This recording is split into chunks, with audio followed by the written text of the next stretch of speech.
जय श्री कृष्णा एवरीवन। आप सभी का मेरे चैनल रेणुस कृष्णा पैराडाइज में स्वागत है। सभी को मेरा प्यार भरा नमस्कार। और आजकल चल रहे हैं नवरात्रे, सुबह का समय है और सबसे पहले मैं आ गई हूँ बालकनी में।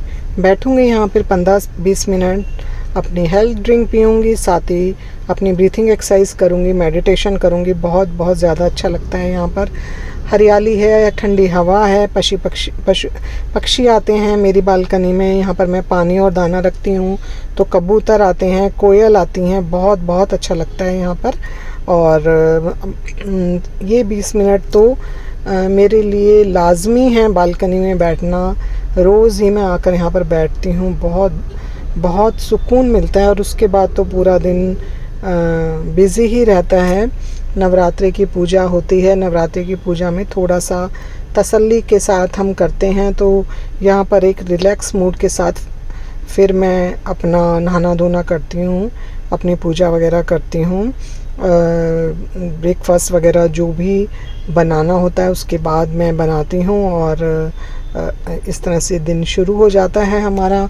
आजकल मैंने अपने घर की दिवाली की सफाई भी शुरू करी हुई है। किचन की मेरी सफाई हो चुकी है और अब रूम्स की, लिविंग रूम, डाइनिंग रूम की सफाई हमारी यहाँ पर चल रही है। तो सारा सामान हम पहले बाहर निकाल लेते हैं और उसके बाद जाले वगैरह, मिट्टी वगैरह झाड़ते हैं, देखते हैं। मैंने सब कुछ खाली कर लिया है। मीना मेरी हाउस हेल्पर मेरी हेल्प करा देती है। सारे जाले हमने आज उतार लिए हैं। अब ये सब कवर वगैरह धुलेंगे, सोफ़ा ड्राई क्लीन होगा, सब कुछ ये सब चीज़ें दिवाली पर हम करते हैं और अच्छी तरह से हो जाती है सफाई, क्लीनिंग हो जाती है। दिवाली एक ऐसा त्यौहार है कि हम चाहे कितने भी, कई बार क्या होता है कि हर इंसान की ज़िंदगी में ना हर समय एक उधेड़-बुन सी चल रही होती है। हम इतनी सारी हमारी विचार होते हैं, हमारे थॉट्स होते हैं, जिनमें नेगेटिव थॉट्स भी होते हैं, पॉजिटिव थॉट्स भी होते हैं, और हम पूरा दिन उसी उधेड़-बुन में अपना निकाल देते हैं। लेकिन ये दिवाली का त्यौहार ऐसा होता है जो हर इंसान के दिल में ना खुशी पैदा करता है। अगर हम उदास होते हैं तो एक उत्साह सा हो जाता है, घर को साफ़ सुथरा करने का, घर को सजाने का, छोटी छोटी चीज़ों से सजाने का। एक भी घर में नई चीज़ आ जाती है तो मन खुशी से भर जाता है। नए प्यारे हरे हरे भरे प्लांट्स लगाने का, फूल लगाने का। मुझे जिस तरह से प्लांट्स का बहुत ज़्यादा शौक़ है, ये प्लांट्स मेरे को बहुत पॉजिटिविटी देते हैं। और दिवाली का त्यौहार मेरे अंदर एक बहुत उमंग भर देता है। और द्वारका में बहुत ही अच्छी रामलीला हो रही है, जिसे हम लोग रोज़ देखने जाते हैं। तो आज भी हम पहुंच गए हैं। आज है तीसरा दिन और हम आ गए हैं रामलीला देखने के लिए। और मैं रामलीला के कुछ क्लिप्स यहाँ पर आप लोगों के साथ शेयर कर रही हूँ। आप लोग इसको एंजॉय कर सकते हो रामलीला को मेरे इस चैनल के थ्रू। थोड़ी सी लंबी ये वीडियो हो जाएगी क्योंकि यहाँ पर मैंने पूरी आज की रामलीला आप लोगों के साथ शेयर करी है। तो आप लोग देखिए, एंजॉय करिए। बहुत अच्छी रामलीला है। अगर पॉसिबल है तो आप लोग भी आकर के देखिए, नहीं तो आप मेरे इस चैनल के थ्रू आप इसके क्लिप्स को देखकर रामलीला का आनंद उठा सकते हैं। हमारी पुराने समय की यादें ताज़ा हो जाती हैं, बचपन की ताज़ा यादें। सुंदर उत्सव का आयोजन, और उत्सव में अपने अतिथियों का स्वागत करने के लिए स्वयं जनक दरबार में पहुंच रहे हैं। राजा जनक, जो स्वयं भक्ति, योग और ज्ञान के प्रतीक माने जाते हैं। उनके कुल गुरु महर्षि शतानंद, जो ऋषिवर गौतम और अहिल्या के सुपुत्र भी हैं। राजा जनक और रानी सुनैना आए हुए अतिथियों से मिलते हुए पुत्री के पिता का शीश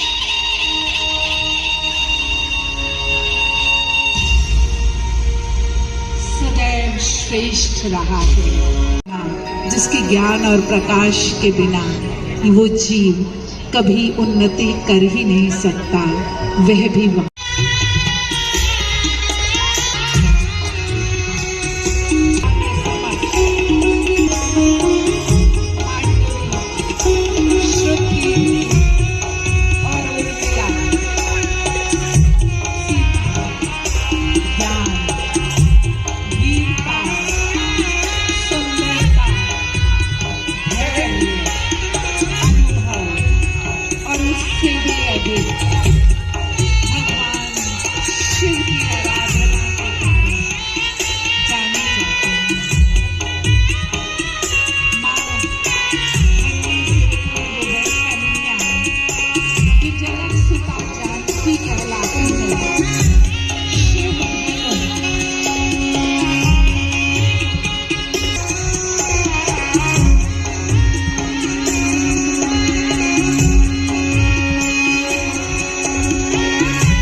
आज इस आर्य सभा में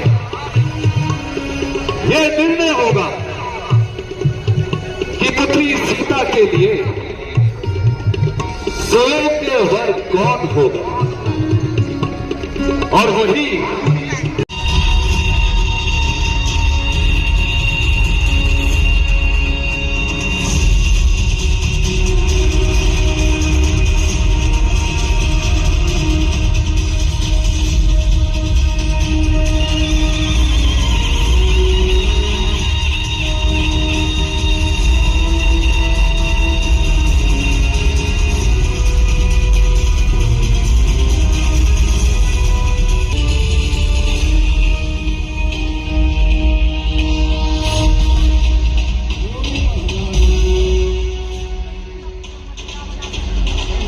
सुना है आपने अपनी पुत्री सीता का विवाह रचाया है।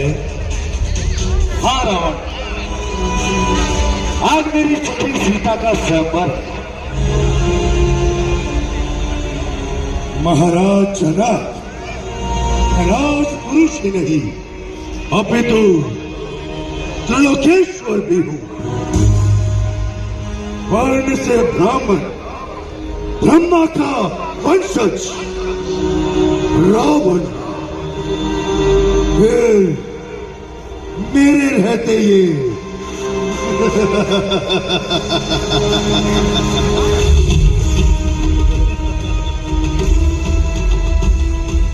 बालक सीता के योग्य कैसे हो सकते हैं? शर्मा पुत्र लंकेश्वर दशानन का पता जात नहीं था। अरे मूर्ख, यदि तूने मेघ से कहा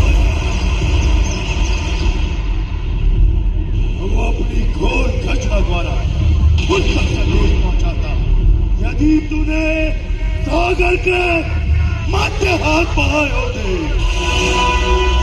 अपनी लहरों द्वारा मुझ तक संदेश पहुंचाता।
मैंने आजीवन आपकी आराधना की, आपकी पूजा की, परंतु आज आपने इस सभा में मेरा अपमान किया।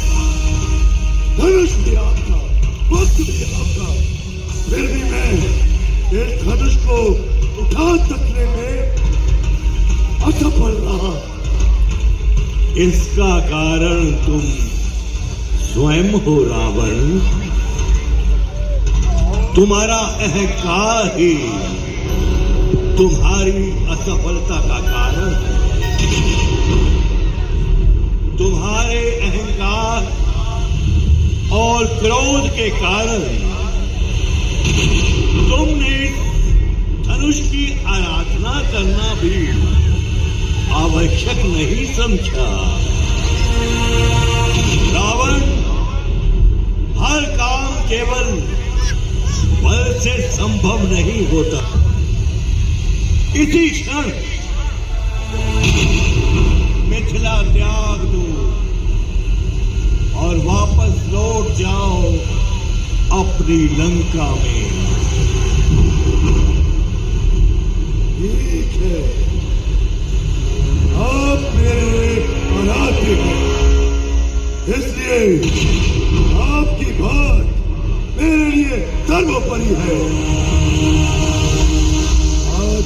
ने मेरे अपमान का कारण मेरे गौरव और अहंकार को बताया है, परंतु मैं आपका आदेश स्वीकार करता हूँ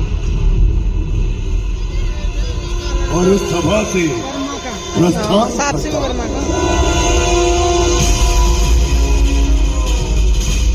क्या महाराज, आज महाराज जनक की सभा में सीता को अपने संग ब्याह ले जाए, तो आज सर्वप्रथम आ रहे हैं युवराज चंद्र सिंह। आइए और अपने बल का पराक्रम दिखाइए।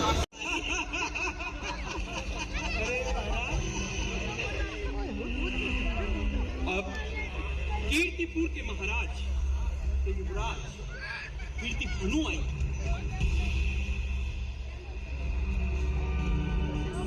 राजकुमारों के साथ युद्ध लड़ना होगा।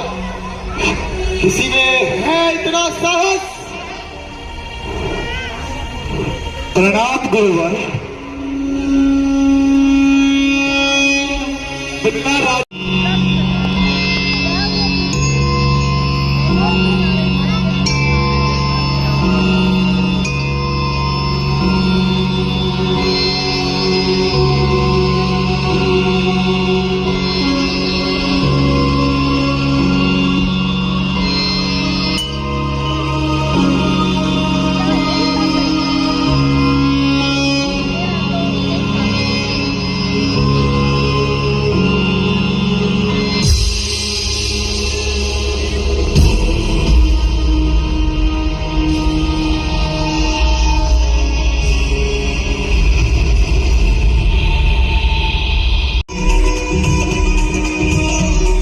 तपस्या कर रहे मुनि परशुराम तक जा पहुंची। बिजली सी तड़प उठी गगन में, भर गई ध्वनि घनघोर और गूंजी सब ओर। धरती कांप उठी। ये अचानक क्या हुआ?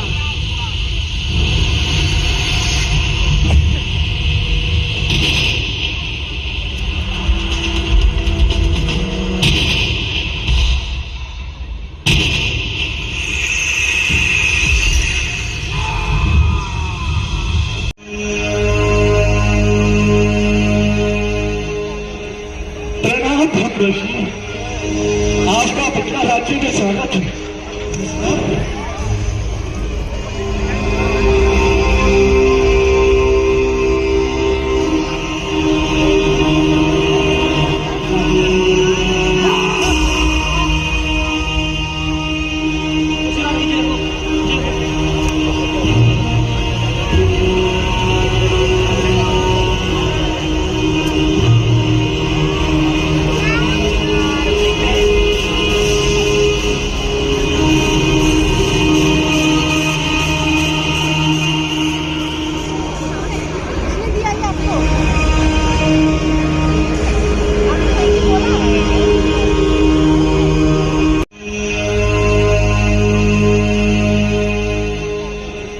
प्रणाम भद्रश्री, आपका अपना राज्य में स्वागत है।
माता पार्वती स्वयं अपने हाथों से वासुकी की देखनी में लपेटकर नित्य पूजन किया करती थी। ऐसे महान धनुष की ऐसी दीनहीन अवस्था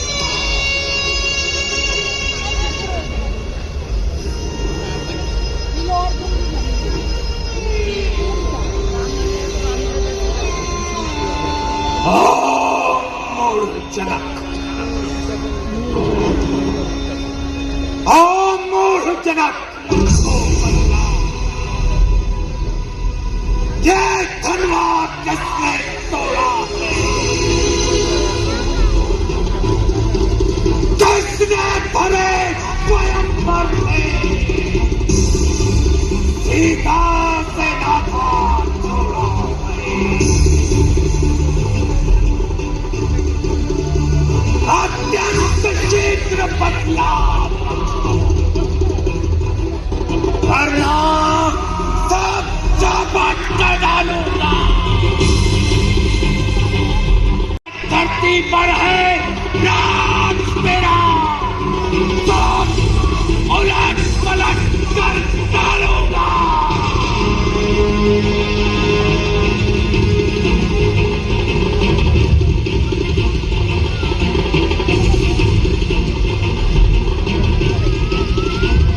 शिव धनुष तोड़ने वाला कोई शिव का प्यारा ही होगा।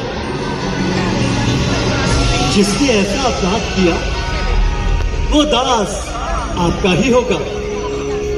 जो कृपा पात्र है गुरुओं का वो कब किससे डर सकता है? जिन पर कृपा हो ब्राह्मणों की ये कार्य वही कर सकता है। ये कार्य तो कोई आपका सेवक ही कर सकता है। अरे कौन सेवक? किसका सेवक? सेवक तो वो है जिसका सेवा ही जीवन है, जो बैरी जैसा काम करे वो इस फरसे का भोजन है।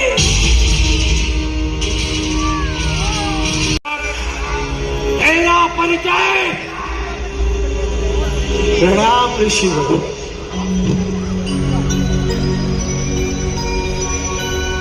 ये है अयोध्या नरेश, दशरथ के पुत्र राम और लक्ष्मण। प्रणाम ऋषिवर।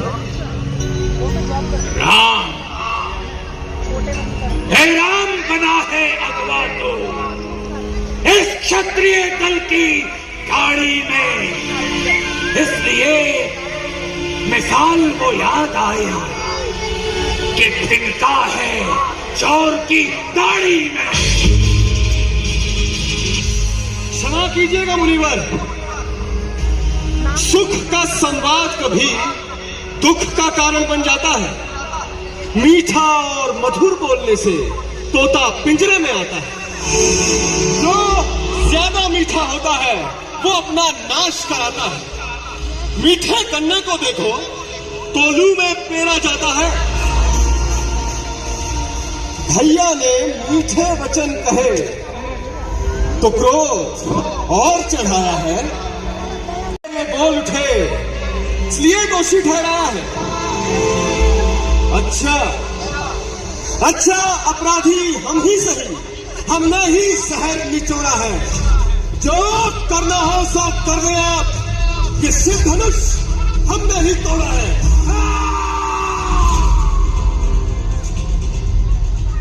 बचपन में जो धनुही तोड़ी तब नायक नरसी आए, तो इस धनुही में क्या लाल लगे जो स्वामी इतना गरमाए। ओ राजा के लड़के, तू मुंह को नहीं संभाल रहा और जैसे चौधरी के आगे खेलाल निकाल रहा। महादेव का महाधनुष अत्यंत विदित और अनुपम है। ऐसा प्रचंड कोदंड भला क्या छोटी मोटी धनुई श्रीमान तपस्वी ब्राह्मण है, इसलिए मुझे यह कहना है। ब्राह्मण का भूषण क्रोध नहीं, जो महामुनि ने पहना है ये गहना है रणपूतों का, जो पहना जाता है रण में। अपराध क्षमा करे महामुनि। शांति, शांति ही चाहिए ब्राह्मण में। बालक, तुझे हुआ क्या जो बात काटता जाता है? मुझ जैसे क्रोधी के आगे जुबान लड़ाता जाता है। मुझको सीधा ब्राह्मण न जान, मैं क्षत्रिय कुल का द्रोही हूं, मृदुवंशी, बाल ब्रह्मचारी, क्रोधी हो, निर्मोही हो। मेरे लहू कुल्हाड़े ने लहू की नदी बहा दी। इस आर्य भूमि पर अनेक बार हाहाकार मचा दी है। विख्यात सहस्त्र बाहु करके कुछ दंड काटने वाला है। इस खर्चे को तू भी देख, यह लहू चाटने वाला है। बस इसी एक ही फरसे से वीरों का मुक्ति द्वार खुला। हल्दी की एक ही गांठ पर देखो परसट्टे का बाजार खुला। महामुनि, अब बीत चली इसकी बहार। ये शस्त्र आपका मुट्ठल है। हाँ, फरसे में नहीं वो प्रबलता जो बूढ़ी वाणी में बल है। क्रोधी हो, निर्मोही हो,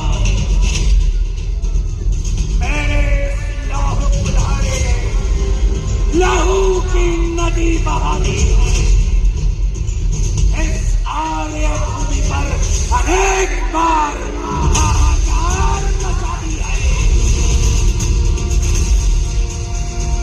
विख्यात सहस्त्र बाहु करके कुछ दंड काटने वाला है। इस खर्चे को तू भी देख, यह लहू चाटने वाला है। बस इसी एक ही फरसे से वीरों का मुक्ति द्वार खुला। हल्दी की एक ही गांठ पर देखो परसट्टे का बाजार खुला। महामुनि, अब बीत चली इसकी बहार। ये शस्त्र आपका मुट्ठल है। हाँ, फरसे में नहीं वो प्रबलता जो बूढ़ी वाणी में बल है। क्यों बूढ़ा फरसा दिखलाकर क्षत्रिय कुमार को डरा रहे? बलिहारी, आप तो फूकों से विंध्याचल पर्वत उठा रहे। हम उस माई के लाल नहीं जो फरसे से डर पा जाए। हम छुई मुई के पेड़ नहीं जो हाथ लगे मुरझा जाए। तुझ मोहे बड़ों से हंसी छोड़, अन्यथा रुलाएगा ये फरसा, कर देगा खट्टे दांतों में ऐसा स्वाद चखाएगा ये फरसा। अरे तू बच्चा है, बच्चा ही रहे, क्यों मेरे कदम करता? मुझ जैसे क्रोधी के आगे किस लिए बचपना करता है? श्रीमान, हम बच्चे हैं, बच्चे ही तो बचपना करते हैं, किंतु आपको शोभा नहीं देता जो बच्चों के मुंह लगते हैं। मेरे मुंह में वो दांत नहीं जो तुलसी से तुरछा जाए, किंतु भय है आपकी इस क्रोध अग्नि से कहीं और उबाल न आ जाए।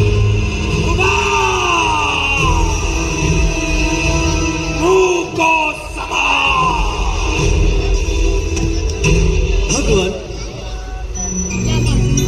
बच्चों की बातों का विद्वान बुरा ना मानते हैं, बच्चों के मुख तो गंगा है, उचित अनुचित न जानते हैं। यदि ब्राह्मण की भांति आप आते तो सहलेता ये लाते भी, वीरों सा वेश थे इसलिए की इतनी बातें भी, कर्ता कारण और कर्मों का हे नाथ ये सब प्रकार से निर्दोषी है, सच्चा अपराधी तो मैं हूं। अपराधी करता घमंड अपने बल का, रनेवासों ने ही खेला है, मुख देखा नहीं है रणस्थल का। रनिवासों में पलने वाले जब रण के पाले पड़ते हैं, फिर काल भी हो सुमुख कुश्ती उससे भी लड़ते हैं। बस अब बहुत कर चुका था, अब भरसा पहुंचाएगा तुझे मृत्यु के घाट। धिक्कार बुझाऊं पर मेरी जो इस पर नहीं सवार किया है, व्यर्थ कुल्हाड़ा ये मेरा जो इसका नहीं संहार किया।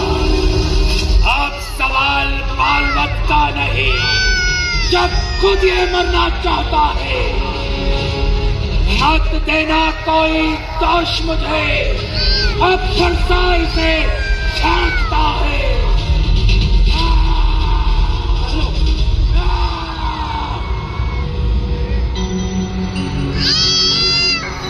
क्षमा करें मुनिनाथ, कुठार की शरण में आया है ये दास, अपने दासों का लहू पिए, वो ताव भला कब परसे थी।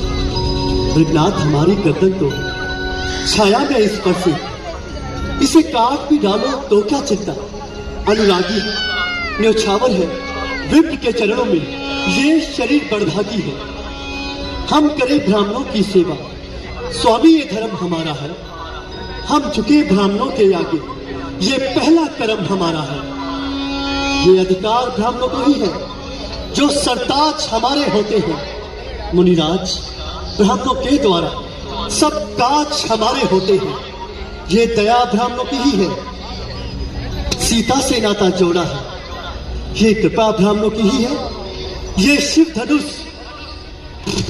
हम ही ने तोड़ा है। शिव धनुष तोड़ने पर इतना अहंकार। मुनिनाथ व्यर्थ झगड़ते हैं आप राम नाम के साथ। तनिक सोचो तो, आप में और मुझ में कितना अंतर है। मस्तक पे तो है परशु, राम नाम चरणों में है। कहिए किसका नाम बड़ा, वही तो बड़ा कहलाता है। होता है जिसका नाम बड़ा। मृगनाथ विनय हम करते हैं, पर आप बिगड़ते जाते हैं। हम जितना नपते जाते हैं, पर वो उतना चढ़ते जाते हैं।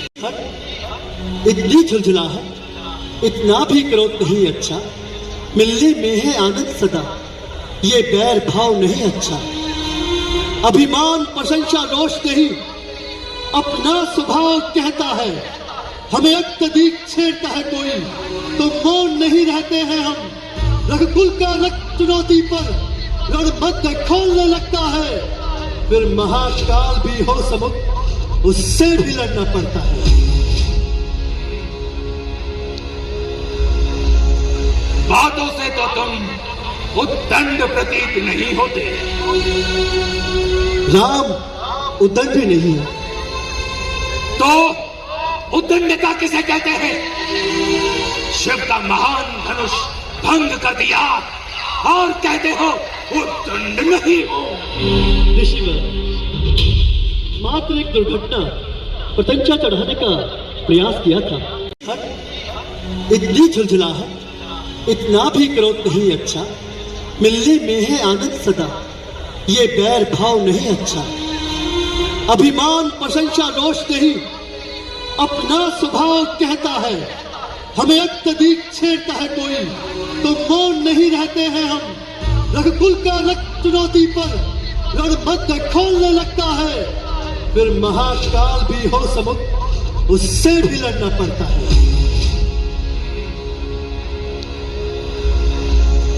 बातों से तो तुम उद्दंड प्रतीत नहीं होते।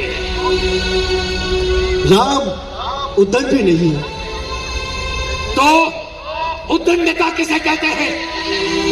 शिव का महान धनुष भंग कर दिया और कहते हो उद्दंड नहीं हो। ऋषिवर, मात्र एक दुर्घटना प्रत्यंचा चढ़ाने का प्रयास किया था। चढ़ाने का प्रयास किया और शिव धनुष भंग हो गया। सत्य है ऋषिवर। हाँ? तूने शिव का अपमान किया है। उठा, चल, शस्त्र उठा और मुझसे युद्ध कर। आप ब्राह्मण हैं ऋषिवर, और विधान मुझे आज्ञा नहीं देता कि मैं एक ब्राह्मण के सम्मुख शस्त्र उठाऊं। ब्राह्मण नहीं हूं मैं। इस समय केवल एक योद्धा हूं। योद्धा के समान सामने आकर मुझसे युद्ध कर, अन्यथा पलायन कर जा और सदा के लिए शस्त्र ना उठाने की प्रतिज्ञा कर। मैं तुझे अभय दान देगा। राम पलायन नहीं कर सकते। इससे इक्ष्वाकुल वंशी की मान की हानि होगी। अरे तो फिर शस्त्र उठा और युद्ध कर। आप बार बार में मेरा तिरस्कार कर रहे हैं। हाँ, मैं तुझे विवश कर रहा हूं। देख, इस धनुष को देख। ये धनुष विश्वकर्मा ने बनाया था। फिर इसे विष्णु को समर्पित किया था सभी देवताओं ने। फिर यही वो वैष्णव धनुष है जो विष्णु ने भृगुवंशी ऋचिक मुनि को दिया था। उन्होंने फिर मेरे पिता जमदग्नि को दिया और अब ये मेरे पास है। इसी धनुष से मैंने कई बार पृथ्वी को क्षत्रिय विहीन किया है और अब इसी धनुष से तेरा भी संहार करूंगा। अगर मैं कुछ बोल नहीं रहा तो इसका मतलब ये नहीं कि मैं पराक्रमहीन हूं। अब आप मेरा पराक्रम देखिए।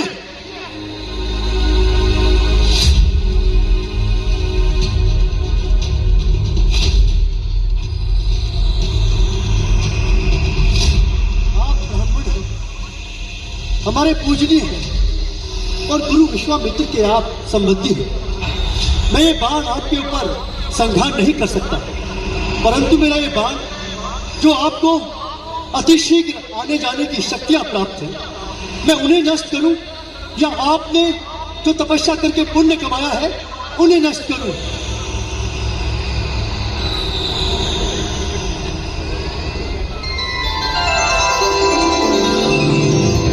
हे रघुकुल शिरोमणि,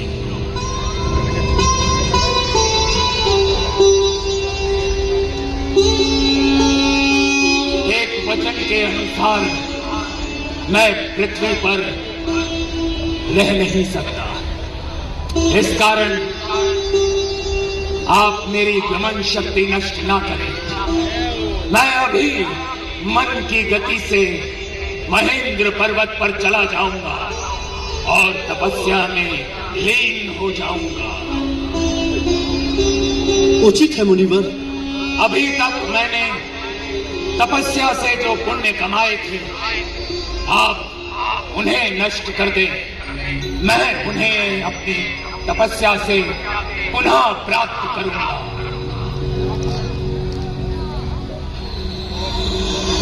अब आप अपना ये अनुपम बाण मुझ पर छोड़े।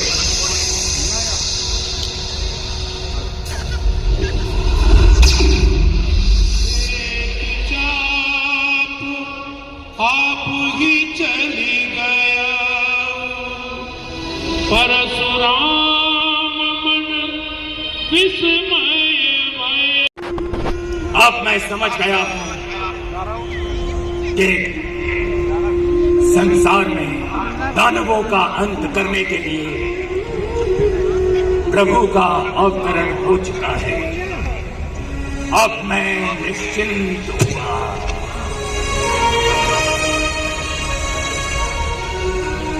आपका कल्याण।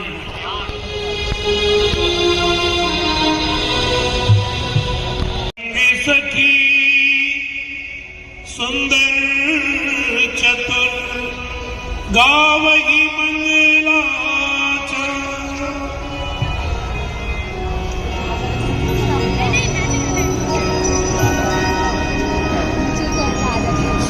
श्री रघुवर कोमल कमल नयन को पहनाओ जय माला, पहनाओ जय माला।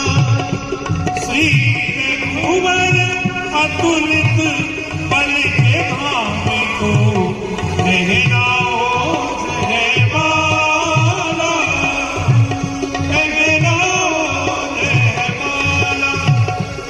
इस पुण्य मुहूर्त सुखद दिवस पर पहनाओ जय माला, पहनाओ जय माला।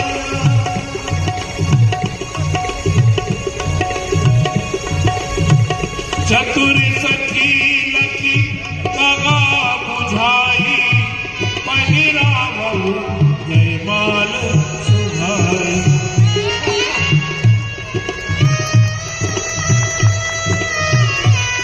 रघुवर जय माल देख देव पर सही सुमन। सकुचे सकल कुआल जनु विलोक रवि कुमुद जय।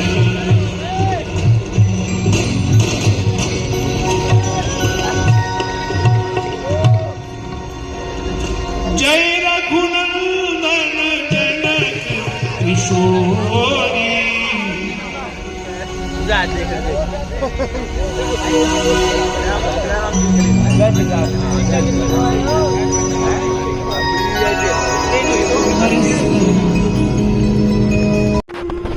अब मैं समझ गया कि संसार में दानवों का अंत करने के लिए प्रभु का अवतरण हो चुका है। अब मैं निश्चिंत हुआ।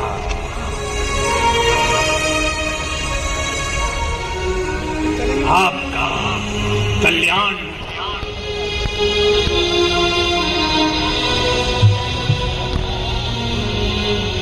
जय राम हरि जय।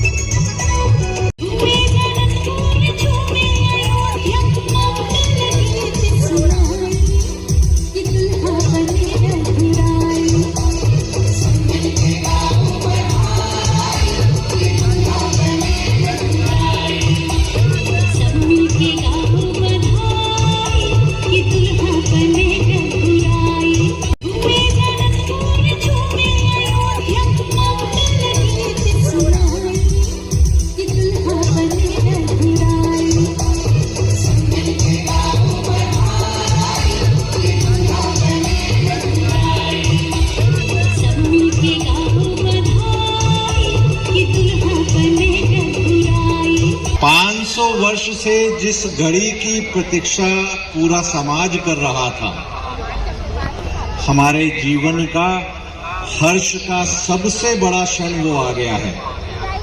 प्रभु श्री राम हम सबको बुला रहे हैं, आओ अपने परिवार सहित आओ, प्रभु श्री राम के दर्शन करो, आशीर्वाद प्राप्त करो अपने जीवन को सफल बनाओ।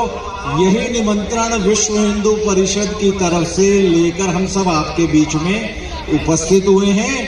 तैयारी करिए, अयोध्या में आशीर्वाद लेंगे और उस कार्य को, राम कार्य को पूर्ण करेंगे। यही कामना करते हुए मैं अपनी वाणी को विराम दूंगा और आप सबको कहूंगा, मेरे साथ कहेंगे, जय श्री राम, जय जय श्री राम। धन्यवाद। बोले जय श्री राम।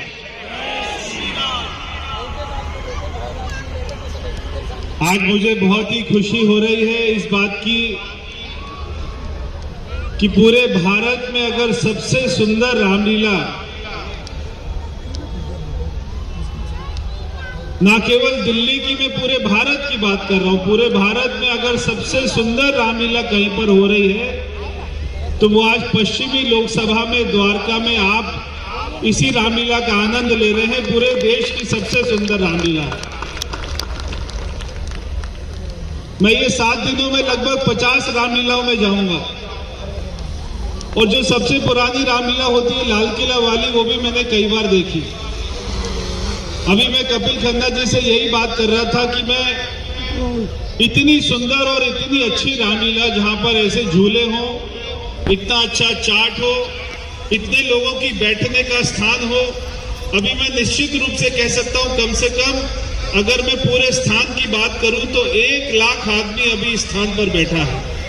तो इतनी बड़ी रामलीला। और आपको याद होगा 2019 में जब हमारे दुनिया के सबसे लोकप्रिय प्रधानमंत्री नरेंद्र मोदी जी हमारी रामलीला में, इसी रामलीला में आए थे, तो वो जब हमने उनको निमंत्रण दिया था, उन्होंने पूरे देश की रामलीलाओं का अवलोकन किया और उनकी टीम ने उनको बताया, उनके ऑफिस ने बताया कि अगर आपको कहीं पर जाना है तो वो द्वारका की रामलीला में जाना चाहिए, क्योंकि ये देश की सबसे सुंदर रामलीला हो रही है। तो उसके बाद में प्रधानमंत्री जी ने हमारी रामलीला में आना पसंद किया और यहाँ पर आए और वो काफी देर के साथ में रामलीला का आनंद ले रहे हैं। इस रामलीला के पीछे कई महीनों की एक जो है परिश्रम है, मेहनत है और कम से कम करोड़ों रुपया लगता है यहाँ पर। मगर हम सभी के पास में जाकर थोड़ा थोड़ा सा धन इकट्ठा करके, और हमारी कोशिश ये रही कि द्वारका में, क्योंकि एक तो नाम इसका द्वारका है, ये जो है कृष्ण जी की नगरी है, वाले एक बहुत बड़ा द्वारकाशीष का मंदिर बना रहे, द्वारकाधीश का। तो हमारे यहाँ पे वंदना पार्क बन रहा है, इंटरनेशनल कन्वेंशन सेंटर बना, UER 2 बना, इतने अच्छे हॉस्पिटल्स हैं, स्कूल हैं, कॉलेज है, यूनिवर्सिटी है। अगर मैं कहूं कि द्वारका भी पूरे देश की सबसे सुंदर सब सिटी है तो इसमें कोई गलत बात नहीं होगी। तो हमें खुश रहना चाहिए कि हम एक इतनी अच्छी सब सिटी में रहते हैं और इतनी अच्छी सुविधाओं के साथ में रहते हैं। अभी आप आने वाले 6 महीने में देखेंगे कि द्वारका में कितना बदलाव आने वाला है। तो मैं तो सबको कहता हूं, भैया अभी से कोई, अगर किसी ने प्लॉट नहीं खरीदा, मकान नहीं खरीदा, तो द्वारका में ले लो, क्योंकि यहाँ पे जो भी चीज होती है वो नंबर 1 होती है दिल्ली में। तो मैं आप सभी को बहुत बहुत शुभकामनाएं देता हूँ। और अभी जैसे बता रहे थे 22 जनवरी को हम जब छोटे छोटे बच्चे थे तो नारा लगाते थे कि सौगंध राम की खाते हैं, मंदिर वही बनाएंगे। हमारी सौगंध को पूरा किया तो हमारे देश की जनता ने पूरा किया, जिन्होंने नरेंद्र मोदी को प्रधानमंत्री बनाया। और जब वो प्रधानमंत्री बने तो राम मंदिर भी बना, हमारा काशी विश्वनाथ का मंदिर भी बना, हमारी धारा 370 भी हटी, 35A भी हटी। आज भारत जाकर पाकिस्तान में घुस के सर्जिकल स्ट्राइक भी करता है। आज भारत में महिला आरक्षण बिल भी आता है। आज भारत में G20 पूरे सारी दुनिया जिसकी चर्चा करती है, ऐसे हमारे प्रधानमंत्री जी काम कर रहे हैं। हमारे प्रधानमंत्री जी के अच्छे स्वास्थ्य की कामना करता हूं कि हे ईश्वर, हे प्रभु श्री राम, आप उनकी लंबी आयु दे, उनका अच्छा स्वास्थ्य दे, अच्छा मन दे, ताकि वो कम से कम 100 साल तक इस देश की सेवा करते रहे। तो मैं पुनः एक बार आपके परिवार के लिए प्रभु श्री राम से प्रार्थना करता हूं कि आपके बच्चे खूब आगे बढ़े और ये हमारे देश का नाम रोशन करें। हम सभी ये टीम को मैं बहुत बहुत शुभकामनाएं देता हूं, साधुवाद देता हूं इतना अच्छा कार्य करने के लिए, और यहाँ के कलाकारों को भी, और जो यहाँ पे टेक्नीशियन बैठे, म्यूजिशियन बैठे हैं, आपको ये जानकर अच्छा होगा या अचंभा लगेगा कि जितने भी कलाकार हैं सारे लाइव बोल रहे हैं, कोई भी उनको फीडिंग नहीं की जा रही है, कोई भी रिकॉर्डिंग नहीं है। जितने भी कलाकार हैं सारे 4-4 महीने से एक डायलॉग को याद करके, और इतना सुंदर यहाँ पे मंचन हुआ। अभी बताया हमारे प्रभु श्री राम ने कि जब वो परशुराम जी आए तो भी उन्होंने पहले उनको नमन किया, पहले उनसे आज्ञा ली, पहले प्रार्थना करी, अपना परिचय दिया। जब सारी बातें हो गई तब उन्होंने अपना विशाल रूप दिखाया। तो हमें प्रभु श्री राम से मर्यादा में रहने का, हमें कैसे मर्यादा में रहना है, कैसे समाज में रहना है, कैसे परिवार में रहना है, कैसे जीवन में हमें अपना आचरण रखना चाहिए, वो हमें प्रभु श्री राम के जीवन से हमें एक अपना सीखने को मिलता है। बहुत कुछ हमें सीखने को मिलता है। अगर हम अपने जीवन में कुछ भी उतारें तो हमारा जीवन भी सफल हो जाएगा। तो मैं आपके जीवन के लिए शुभकामनाएं मांगते हुए एक बार जोर से बोले प्रभु श्री राम की, मर्यादा पुरुषोत्तम रामचंद्र भगवान की। बहुत बहुत धन्यवाद।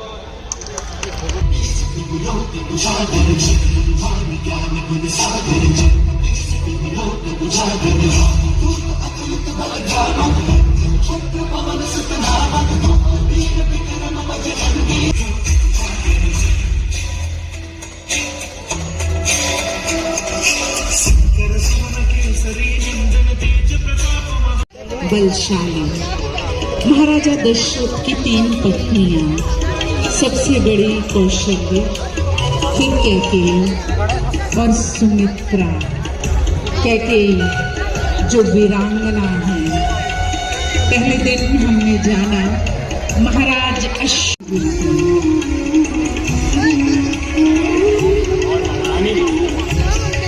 विश्वामित्र जी ने मुझे बताया कि राम ने उस वन में ताड़का का वध किया। सभी लोग संताप से मुक्त हो गए। मैं तो स्वयं भय खा रहा था कि वहां जाकर क्या होगा, लेकिन राम का हमारे दोनों पुत्र हैं ही इतने तेजस्वी और बलवान। अपना राम बड़ा वीर है। सही कह रहे हो।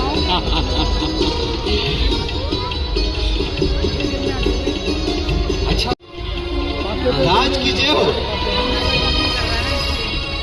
बोलो।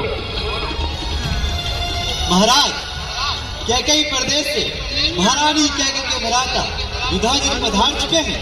अभी नहीं बैठे। अच्छा, युवराज जी बता रहे हैं। जी महाराज।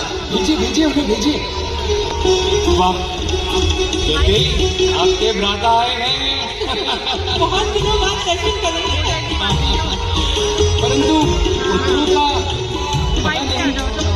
भरत और लक्ष्मण। प्रणाम महाराज। आइए आइए, कैसे हैं युवराज जी?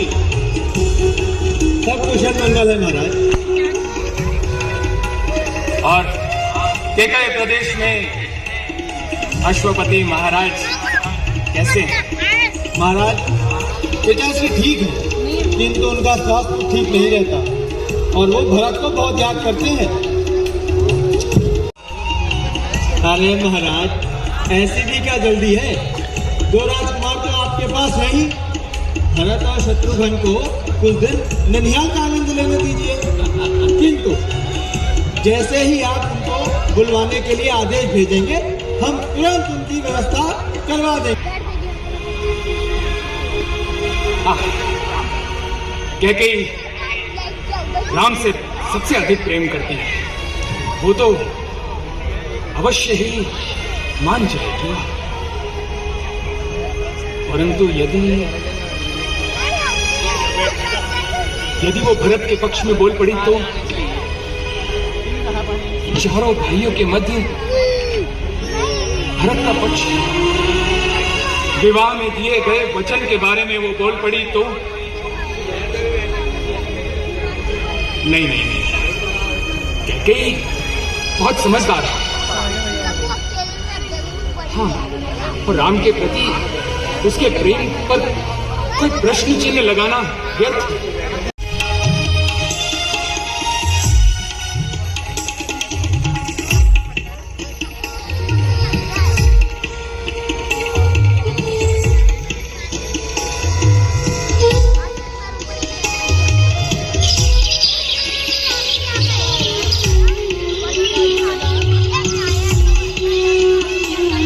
वशिष्ठ को प्रणाम। प्रणाम गुरु वशिष्ठ। चिरंजीवी रहो। कैसे हैं आप? अब इस अवस्था में जैसा हो सकता कहिए, आज आपका इधर आना कैसे हो? आपके दर्शन की अभिलाषा खींच लाई तो सब कुशल मंगल तो है महाराज जी। गुरुदेव, कल रात को पिताश्री स्वप्न में आए थे, परंतु वो तो पुत्र रेले नाच करने का उल्हाना देने आया करते थे, तो वो कारण तो अब समाप्त हो चुका है। जी ऋषिवर, पुत्रों के जन्म के साथ तो वो कारण समाप्त हो चुका है, परंतु कल रात्रि को उन्होंने स्वप्न में आकर मुझे एक नवीन उलाहना दिया। अब क्या कहा? कह रहे थे, दशरथ, अरे कब तक तू राज सत्ता से बंधा रहेगा? अरे इस राज सत्ता का मोह छोड़ और वन गमन धारण कर। महाराज, वैसे भी आप बहुत विलंब कर चुके हैं महाराज। अब आपको अपना उत्तरदायित्व चुन लेना चाहिए, कौन बनेगा? गुरुदेव, राम सबसे ज्येष्ठ है, सबसे गुणी है, सर्वगुण संपन्न है और राजा होने के सभी गुण तो है राम। आप अपनी योजना बताइए ताकि हम उस पर मंथना कर सकें।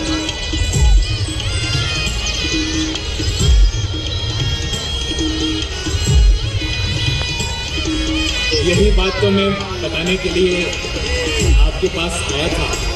कहिए महाराज। मैं सोच रहा हूं कि राम का राज्याभिषेक कर दे। ये तो अति उत्तम विचार है महाराज। हाँ, यही सोचता हूं।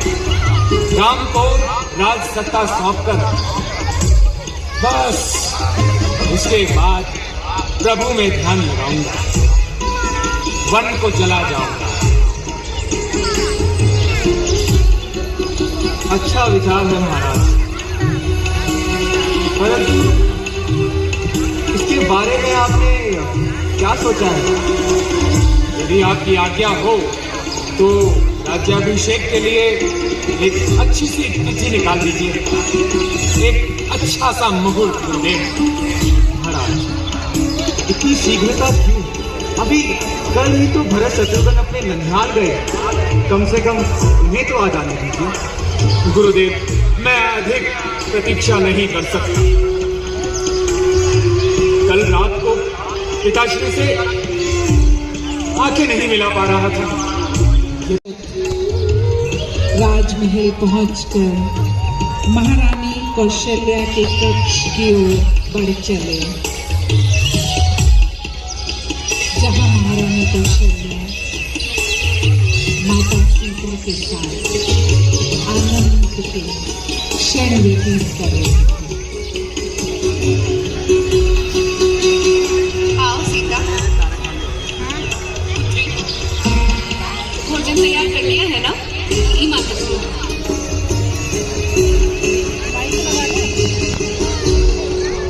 पुत्री, मुझे लगता है कि आज महाराज दशरथ कुछ विशेष वार्ता ही करेंगे। जी माता, रघुनंदन भी आते हैं। ऐसा प्रतीत हो रहा है पिताश्री आज भोजन के साथ साथ कुछ विशेष वार्ता करना चाहते हैं। हाँ, मेरा अनुमान भी यही है, तभी तो साथ में गुरु वशिष्ठ और महामंत्री सुमंत भी आ रहे हैं। आज तेरे बनाए हुए भोजन को खाकर खूब प्रसन्न होंगे। इसलिए मैंने बहुत ही स्वादिष्ट व्यंजन बनाए और मिथिला में भी उर्मिला की अपेक्षा पिताश्री को मेरे हाथ का ही खाना बहुत पसंद था। तो आज सभी मेरी सीता के बनाए हुए रसोई का स्वाद चखेंगे। माताश्री, पिताश्री जी आ ही गए।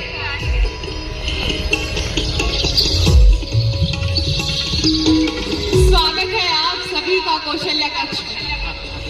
पुत्री जनक नंदिनी सीता कब से आप सभी की प्रतीक्षा कर रही थी कि कब आप सभी लोग आएंगे और उसके बनाए हुए भोजन का स्वाद चखेंगे। भूख भी अत्यंत ही लगी है। कौशल्या, मैं तुमसे कुछ बात करना चाहता हूँ। बताइए। इसीलिए तो राम को भी भोजन के लिए यहीं पर आने के लिए बुलावा भेजा था। राम भी अभी आता ही होगा, पर ऐसी क्या वार्ता है जो राम की अनुपस्थिति में आप मुझे नहीं बताएंगे? नहीं, ऐसी कोई बात नहीं है जो छुपाई जा सके। ये बात तो किसी से भी छुपाई नहीं जा सकती और कल तक तो पूरी अयोध्या को ये बात पता चल जाएगी। अर्थात ऐसी क्या बात है महाराज? कौशल्या, मैं सोच रहा हूं कि कल का एक शुभ मुहूर्त है, तो राम का राज्याभिषेक करने के लिए इससे अच्छा दिन और कोई नहीं। ये आप क्या कह रहे हैं महाराज? राम का राज्याभिषेक? नहीं महाराज, ये तो अत्यंत शीघ्रता है। मैं और विलंब नहीं कर सकता। मैंने सभी मंत्रीगण और ऋषियों से, ज्योतिषाचार्यों से, सबसे पूछकर ये निर्णय लिया।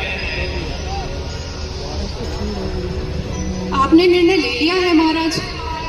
हाँ, कल ही राम का राज्याभिषेक होगा। परंतु महाराज, राम के राज्याभिषेक के लिए इतनी शीघ्रता क्यों? रानी कौशल्या, कल महाराज ने एक दुर्लभ स्वप्न देखा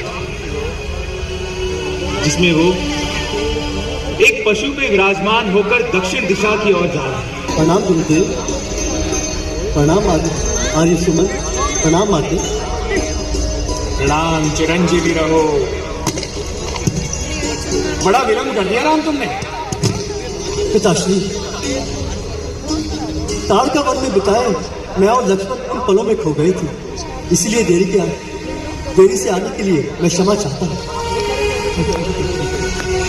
तुमने नैमिषारण्य वन में अद्भुत वीरता दिखाई थी राम, अद्भुत। पिताश्री, आज आप मुझे अलग ही। मैं उसी पल आपको करके दिखाऊंगा। अवश्य पिताश्री, आपका कोई भी कार्य मेरे लिए सिरधार्य है पिताश्री। तो सुनो राम, कल तुम्हारा राज्याभिषेक होगा। पिताश्री, राज्याभिषेक? मैं अभी उसके लिए सक्षम नहीं हूँ पिताश्री। अयोध्या के राजपाट को संभालने के लिए भी मैं सक्षम नहीं। मैं तो केवल आपके चरणों में रहकर अयोध्या की सेवा कर सकता हूँ। राम, हम सब जानते हैं कि तुम इक्ष्वाकु वंश को आगे बढ़ाने में सबसे सक्षम हो, सबसे वीर, और सूर्य वंश को एक नया युग देने वाले हो। तुम राजा के योग्य हो। परंतु पिताश्री, भैया भरत और शत्रुघ्न भी ननिहाल प्रदेश में हैं। उन्हें भी तो इस समारोह का हिस्सा होना चाहिए। अरे भरत तो खुद चाहते हैं कि तुम राजा बनो, और शत्रुघ्न भी तो यही चाहता है। राम,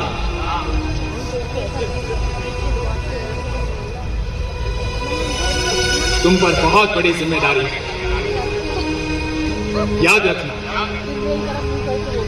राज्य हित।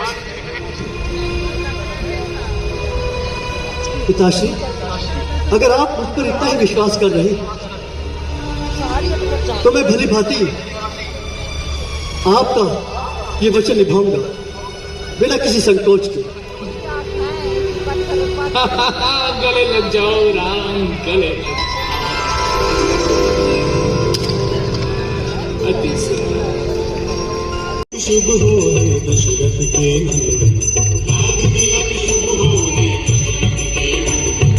रघुकुल का तुमसे है अभिनंदन अभिनंदन श्री राम तुम्हारी जय हो।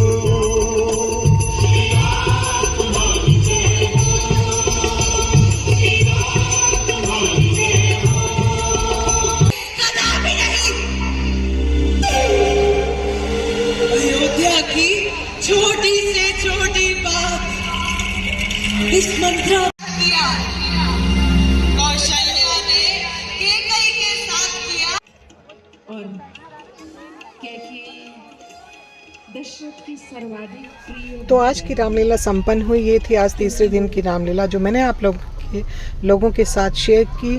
आई होप आप लोगों को ये पसंद आए। अगर पसंद आए हो तो प्लीज़ इसे लाइक शेयर और सब्सक्राइब कीजिए। मिलूंगी मैं आपसे नेक्स्ट वीडियो में रामलीला के नेक्स्ट पार्ट में। तब तक आप लोग अपना ध्यान रखिए, हंसते रहिए, खुश रहिए, मुस्कुराते रहिए। घर छोटा हो या बड़ा पौधे ज़रूर लगाइए। सुबह की सबसे पहले रोटी गौ माता के लिए निकालिए। त्योहारों को बहुत ही अच्छी तरह से मनाइए। वीडियो देखने के लिए आप लोगों का बहुत बहुत धन्यवाद। Thank you so much for watching and good bye.